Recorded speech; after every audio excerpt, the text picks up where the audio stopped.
Now, lawmakers are talking about the future of school safety. There are more changes tonight to the bill going through the Florida Senate in response to the shooting in Parkland. The High School Public Safety Act has several aspects to it. One of the biggest points of contention, though, is whether to allow teachers to be armed in schools. There were 3 amendments talked about today. The senators decided to rename the Marshall program to the Coach Aaron Fee's Guardian program. He's that coach that was killed in the shooting. The major change to the bill is who can carry in schools. The word exclusively was a big part of this. The amendment says excluded from participating in the excluded from participating Coach Aaron Fee's Guardian program, sorry for the redundancy there, are individuals who exclusively perform classroom duties as classroom teachers. This limitation does not apply to classroom teachers of a Junior Reserve Officers Training Corps program, a current service member, or a current former law enforcement officer. That led lawmakers to ask who else can carry a gun in schools.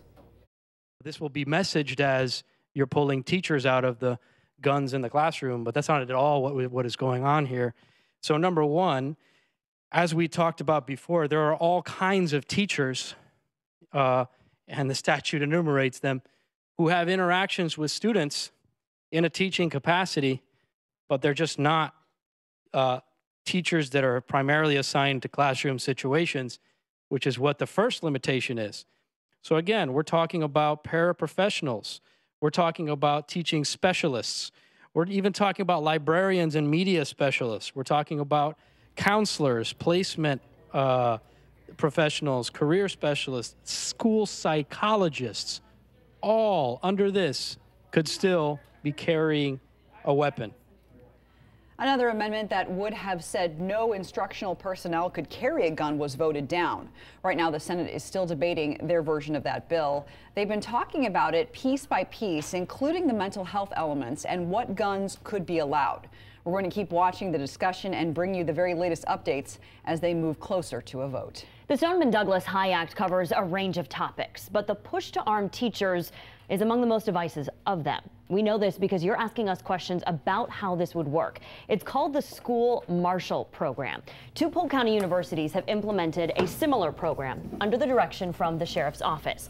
It says the program enhances campus safety and security, but many of you are wondering if this is the right way to go about school safety. 10 Investigates' Jennifer Titus looked into all of your questions. First, what so many people really want to know at this point, are we talking about every single teacher? So we're not. It's not a vast majority of the teachers, Allison, like the traditional teacher that's in the classroom 24/7. It doesn't include them. And staff that wants to be part of this program, they volunteer. So this is how it works in Polk County universities. Those who volunteer have to go through background checks and training. The bill proposal includes 12 hours of diversity training and 132 hours of firearms training. And a lot of you wanted to know what kind of gun would be used. While the bill doesn't say specifically, according to the Polk Sentinel program, the basic weapon is a handgun.